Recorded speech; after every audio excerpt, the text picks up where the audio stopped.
नमस्कार दोस्तों, स्वागत है आपको हमारे चैनल में। आज मैं लेके आई हूँ ज्येष्ठ महीने में जो व्यक्ति रोज़ एक पवित्र कथा सुनता है उसके जीवन में सुख शांति और भगवान शिव की कृपा बनी रहती है। आज ही यह कथा अंत तक जरूर सुनिए।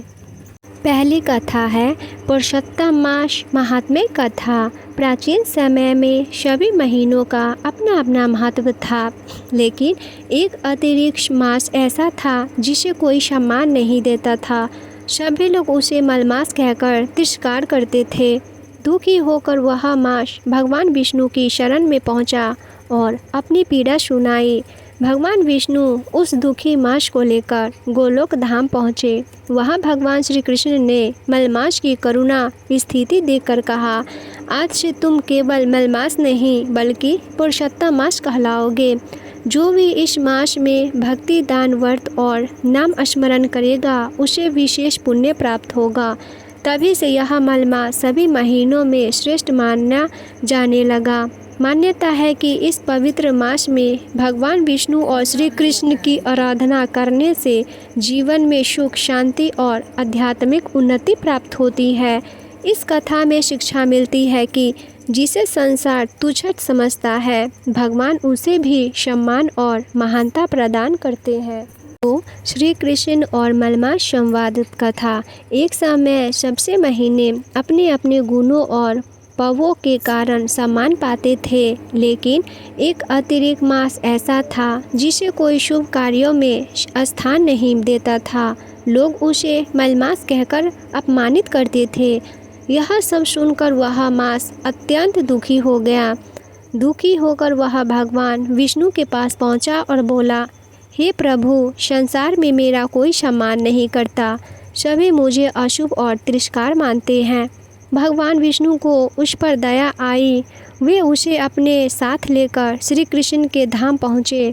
वहाँ भगवान श्री कृष्ण ने प्रेम पूर्वक मलमास की पूरी व्यवस्था सुनाई। प्रभु श्री कृष्ण बोले, हे मास, अब तुम दुखी मत हो। आज से मैं तुम्हें अपना नाम और अपना सम्मान प्रदान करता हूँ। संसार तुम्हें पुरुषोत्तम मास के नाम से जानेगा। भगवान ने आगे कहा, जो व्यक्ति इस मास में भक्ति व्रत दान कथा श्रवण और नाम जप करेगा उसे अनेक गुण पुण्य प्राप्त होगा। यह सुनकर मलमास का दुख समाप्त हो गया और वह अत्यंत प्रसन्न हो उठा। तभी से यह मास पुरुषोत्तम मास कहलाने लगा। इस कथा में शिक्षा मिलती है कि भगवान की कृपा से अपमान भी सम्मान में बदल सकता है और सच्ची शरण लेने वाले को प्रभु कभी निराश नहीं करते। कथा 3 गोलोक धाम दर्शन कथा। जब दुखी और तिरस्कार मलमास अपनी पीड़ा लेकर भगवान विष्णु के पास पहुंचा, तब भगवान उसे अपने साथ दिव्य लोकों की यात्रा पर ले गए। अंत में वे दोनों पहुंचते हैं ब्रह्मांड के सबसे पवित्र और अलौकिक धाम गोलोक। सूत जी महाराज बताते हैं कि गोलोक धाम की शोभा शब्दों में वर्णन करना कठिन है। वहाँ की भूमि चिंतामणि रत्नों में चमकती है। चारों ओर कल्प वृक्षों में वन सुगंधित फैलाते हैं और कामधेनु गाय विचरण करती है। वातावरण में मधुर वासुरु की ध्वनि गूंजती रहती है। राष्ट्रमंडल के मध्य भगवान श्री कृष्ण पीताम्बर धारण किए, सिर पर मोर मुकुट सजाए और श्री राधा रानी के साथ विराजमान थे। उसके मुख का तेज करोड़ों चंद्रमा से भी अधिक शीतल और मनमोहक था। भगवान विष्णु ने श्री कृष्ण को प्रणाम किया। उनके पीछे खड़ा मलमास भय और संवाद से भरकर प्रभु के चरणों में गिर पड़ा। तब भगवान श्री कृष्ण ने प्रेम पूर्वक उसकी ओर देखा और उसकी पीड़ा का कारण पूछा। भगवान विष्णु ने कहा, प्रभु, यह वही मास है जिसे संसार तिरस्कार और अशुभ मानते हैं। कोई इसका सम्मान नहीं करता। श्री कृष्ण ने करुणा से भरकर कहा, आज से यह मास मेरा प्रिय पुरुषोत्तम मास कहलाएगा। जो भक्त इस मास में भक्ति और नाम स्मरण करेगा उसे विशेष पुण्य और मेरी कृपा प्राप्त होगी। यह सुनकर मलमास का हृदय आनंद से भर गया। उसी क्षण से वह संसार में सम्मानित हो गया। यह कथा से शिक्षा मिलती है कि भगवान की शरण में आने वाले का जीवन बदल जाता है और प्रभु अपने भक्तों का अपमान कभी सहन नहीं करते। कथा 4 गरीब ब्राह्मण की भक्ति कथा। प्राचीन समय में एक गांव में एक गरीब ब्राह्मण अपनी पत्नी के साथ रहता था। वह बहुत निर्धन था, लेकिन भगवान विष्णु के प्रति उसकी श्रद्धा अटूट थी। घर में कई बार भोजन तक नहीं होता था, फिर भी वह प्रतिदिन भगवान का नाम जपता और पूजा करता था। एक दिन गांव में पुरुषोत्तम मास का महत्व बताया गया। ब्राह्मण ने निश्चय किया कि वह पूरे श्रद्धा भाव से इस पवित्र मास का व्रत और पूजा करेगा। अपने प्रतिदिन स्नान कर भगवान विष्णु की आराधना शुरू की, तुलसी जी में जल अर्पित किया और ज़रूरतमंदों की अपनी क्षमता अनुसार दान देने लगा। गांव के कुछ लोगों उसका उपवास उड़ाते थे और कहते थे, खुद के पास कुछ नहीं, फिर भी दान और पूजा में लगा रहता है। लेकिन ब्राह्मण ने किसी की बात पर ध्यान नहीं दिया। वह पूरे विश्वास से भगवान का स्मरण करता रहा। पुरुषोत्तम मास समाप्त होने के कुछ दिनों बाद अचानक उसके जीवन में परिवर्तन आने लगा। उसके घर में अन्न की कमी दूर हो गई, कार्यों में सफलता मिलने लगी और परिवार में सुख शांति का वातावरण बन गया। ब्राह्मण समझ गया कि यह सब भगवान विष्णु की कृपा और पुरुषोत्तम मास की भक्ति का फल है। उसने वह अधिक श्रद्धा से प्रभु का स्मरण करना शुरू कर दिया। इस कथा से शिक्षा मिलती है कि सच्ची श्रद्धा, भक्ति और भगवान पर विश्वास रखने वाले व्यक्ति को कभी निराशा नहीं मिलती। प्रभु उचित समय पर अपने भक्तों की सहायता अवश्य करते हैं। कथा 5 बुद्धि और पुरुषोत्तम व्रत कथा। एक गांव में एक बुद्धि महिला रहती थी। वह बहुत साधारण जीवन जीती थी, लेकिन भगवान विष्णु और श्री कृष्ण के प्रति उसके श्रद्धा अत्यंत गहरी थी। उम्र अधिक होने के कारण वह अधिक कार्य नहीं कर पाती थी, फिर भी प्रतिदिन सुबह स्नान करके दीपक जलाती और भगवान का नाम जप करती थी।